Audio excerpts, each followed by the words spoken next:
Hey, what's up, lightboltjoe here. Today we're going to discuss the 2010 DreamWorks animated feature film Megamind. So Will Ferrell's the voice of Megamind. Tina Fey is the voice of Roxanne. You have Brad Pitt as Metro Man, and then Jonah Hill as Hal, who then turns into Titan. So that's your big four right there. Hour 35 minutes, very quick.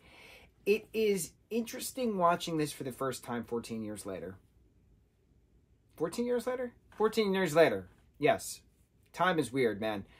Especially now that there's a TV series and a sequel film only available on Peacock, which I don't have, so I'm not watching it anytime soon.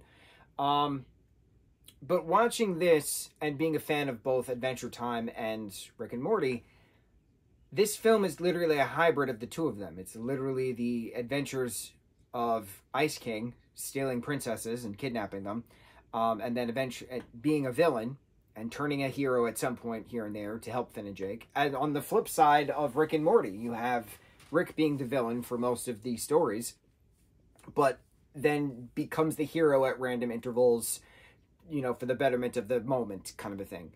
So this Megamind character is literally a hybrid of Ice King and Rick Sanchez. So it's just interesting watching something that was created well before the mass, fandom of both franchises. Adventure Time, I think, premiered in 2010 on Cartoon Network, technically in 2009 or 2008 as a short thing on Nickelodeon, but Nickelodeon didn't want to pick it up, so then Cartoon Network picked it up.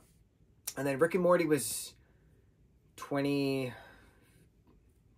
2012? When did Rick and Morty start? I don't even know.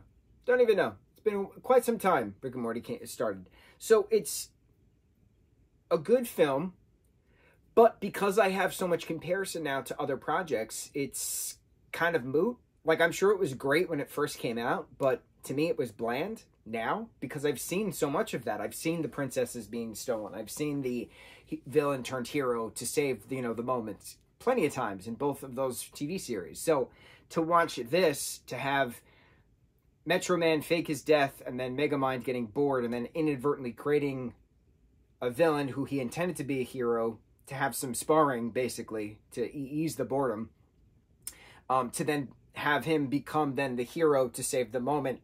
I've seen it. It's nothing new from what I've seen, but again, if I watched this 14 years ago, I'm sure I would have loved it 14 years ago. It happens. I just have no interest in watching something at the present moment when it comes out, when everybody else is watching it, and then I'll wait. But then in hindsight, I should have watched it back then because I'm pretty sure I would have enjoyed it more then than now.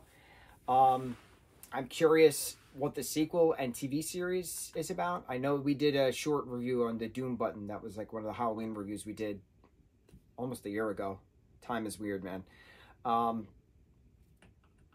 don't know many fun facts about this. I'm not in awe about this. It's a great visual film. It's a great hero turned villain and villain turned hero kind of film. It's got a great voice cast. Everybody did a great job, and Hans Zimmer is the guy who does the score for almost everything in regards to DreamWorks, who is incredible.